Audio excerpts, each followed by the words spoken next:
Personne ne regardait le Japon et soudain tout a craqué. Pendant des années, le marché obligataire japonais a été l'endroit le plus calme de la finance mondiale, prévisible, stable. Les investisseurs n'y cherchaient pas du rendement, mais de la certitude. Les obligations d'État japonaises étaient traitées comme une colonne vertébrale silencieuse du système financier mondial, là où rien n'arrive jamais. Mais cette époque vient de s'arrêter net. Cette semaine, un seuil historique a été franchi. Le rendement des obligations japonaises à 40 ans a dépassé les 4 % pour la première fois depuis leur création en 2007, atteignant environ 4,2 % en une seule séance. Pas une hausse lente, un saut brutal. Pour un pays qui a bâti tout son modèle économique sur des taux proches de zéro, c'est un choc. Et si vous pensez que cela ne concerne que le Japon, détrompez-vous. Le Japon est le plus grand détenteur de dettes américaines.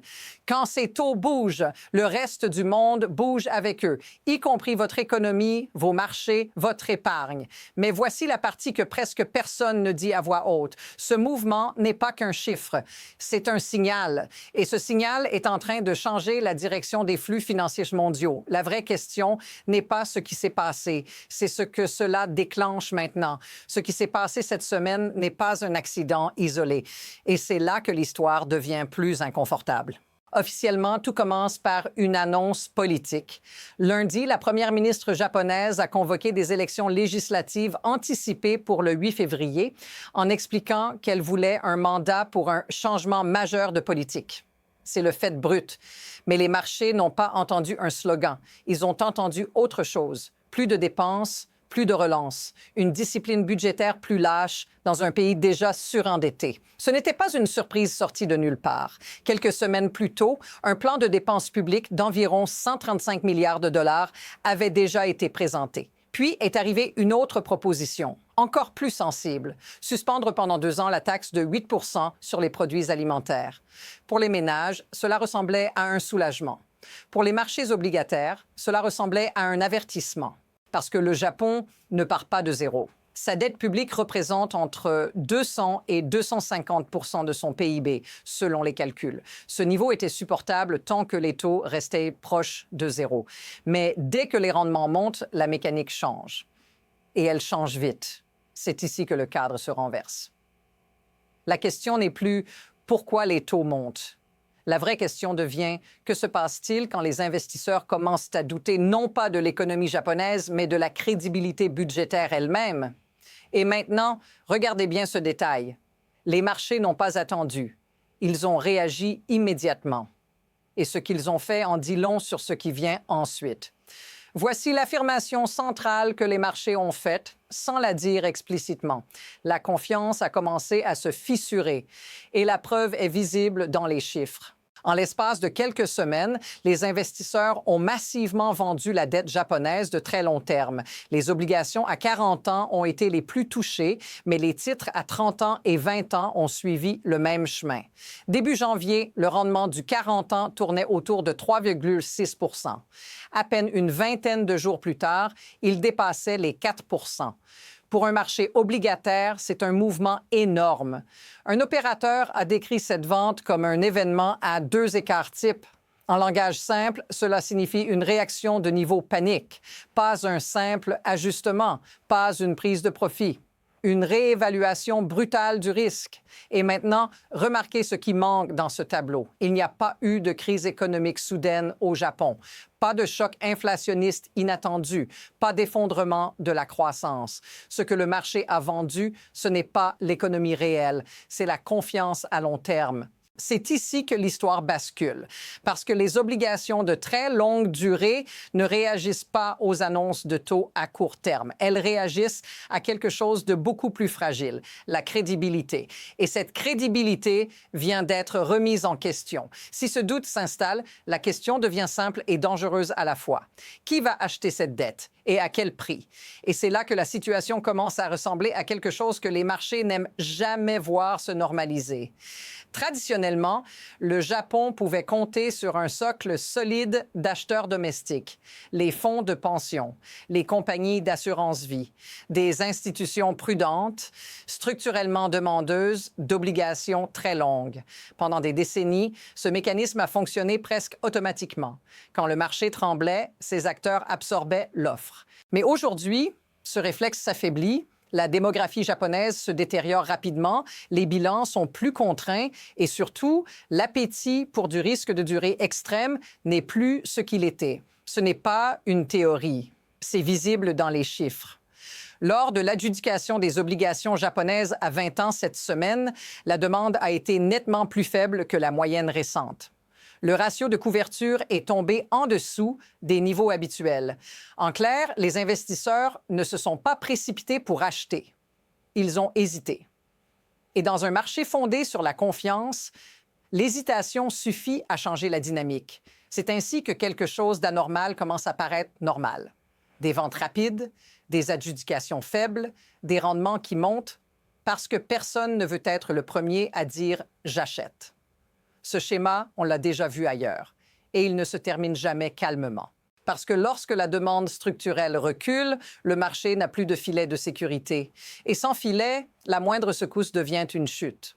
La question n'est plus seulement japonaise, la question est ce que ce changement déclenche en dehors du Japon. Voici pourquoi le reste du monde commence à retenir son souffle. Pendant des années, le Japon a été au centre d'un mécanisme silencieux mais crucial. Les investisseurs empruntaient en yens à des taux extrêmement bas, puis plaçaient cet argent ailleurs, là où les rendements étaient plus élevés. Obligations américaines, actions, crédits. Ce qu'on appelle le carry trade n'était pas marginal, c'était un pilier de la liquidité mondiale. Mais quand les rendements montent à domicile, tout change. Posez-vous la question simplement. Pourquoi prendre un risque de change, utiliser du levier, investir à l'étranger, quand il devient possible de toucher près de 4 % sur de la dette souveraine japonaise à long terme? Le calcul se retourne. Et c'est ici que la pression s'accélère. Si les investisseurs japonais commencent à rapatrier leurs capitaux, les marchés mondiaux le ressentent immédiatement.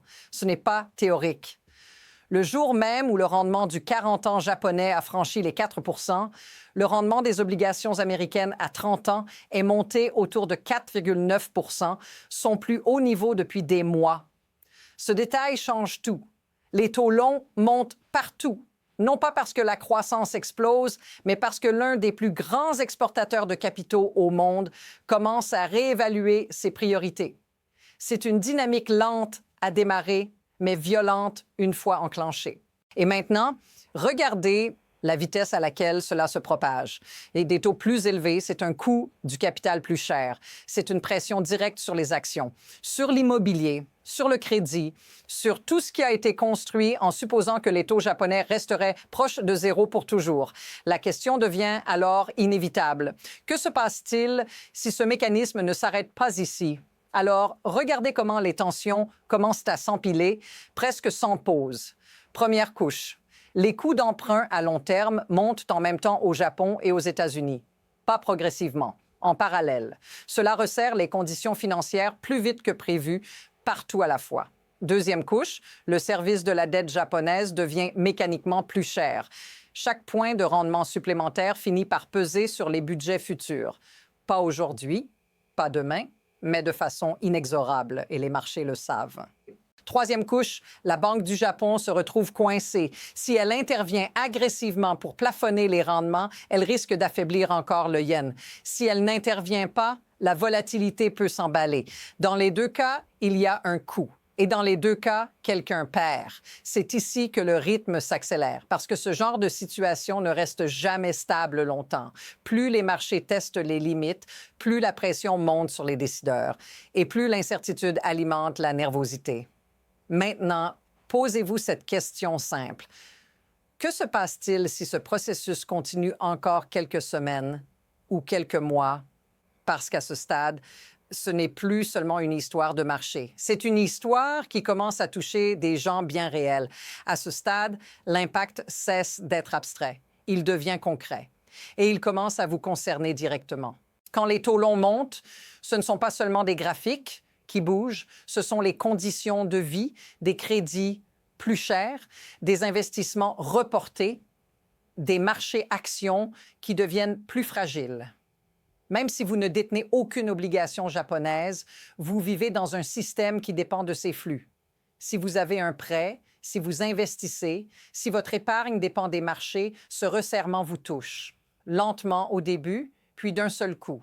Parce que des années de décisions ont été construites sur une hypothèse simple. Les taux japonais resteraient proches de zéro. Cette hypothèse est en train de vaciller. Et c'est là que beaucoup de gens reconnaissent le schéma. Tout semble stable, jusqu'au moment où ce ne l'est plus.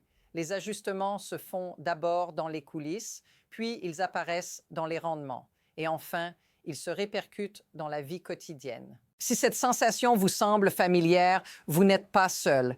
Dites-le dans les commentaires, parce que ce malaise n'est pas idéologique, il est mécanique. Et maintenant, prenons un pas de recul, parce que pour comprendre pourquoi ce genre de situation se répète, il faut regarder le système lui-même. Pas les individus, pas les slogans, le mécanisme. Voici le mécanisme que beaucoup regardent sans vraiment le nommer. Ce genre de situation ne naît pas d'une erreur unique. Elle naît d'un système qui récompense la continuité et punit le changement. Pendant des années, des taux ultra bas ont créé une illusion de stabilité. Tant que le coût de l'argent reste proche de zéro, presque tout paraît soutenable. Les déficits, la dette, les paris à long terme. Le risque est là, mais il est masqué. Le vrai levier ici, ce n'est pas la croissance, c'est la confiance. Les marchés acceptent des niveaux de dette extrêmes tant qu'ils croient que les règles ne changeront pas. Mais dès que la politique s'invite clairement dans l'équation, cette croyance devient fragile. Et une fois qu'elle se fissure, elle ne se répare pas avec un communiqué. Remarquez quelque chose d'essentiel. Personne n'a perdu le contrôle brutalement. Il n'y a pas eu de panique officielle, ce qui rend la situation plus inquiétante, pas moins, parce que le système fonctionne encore, mais avec une tension interne croissante, comme un ressort comprimé. Et c'est là l'insight dérangeant. Les marchés ne réagissent pas seulement à ce qui est annoncé, ils réagissent à ce que ces annonces rendent possible. Plus de dépenses aujourd'hui signifie plus de contraintes demain, plus de promesses signifie moins de marge de manœuvre plus tard. Ce n'est pas une crise de chiffres, c'est une crise d'anticipation. Et quand les anticipations changent, le mouvement qui suit est rarement lent. La question maintenant n'est pas de savoir si quelque chose va se passer, elle est de savoir dans quelle direction cela va basculer en premier. À partir d'ici, deux trajectoires commencent à se dessiner. Aucune n'est confortable. Et c'est précisément ce qui maintient les marchés sous tension. Première possibilité. Les rendements japonais continuent de monter, lentement, mais régulièrement.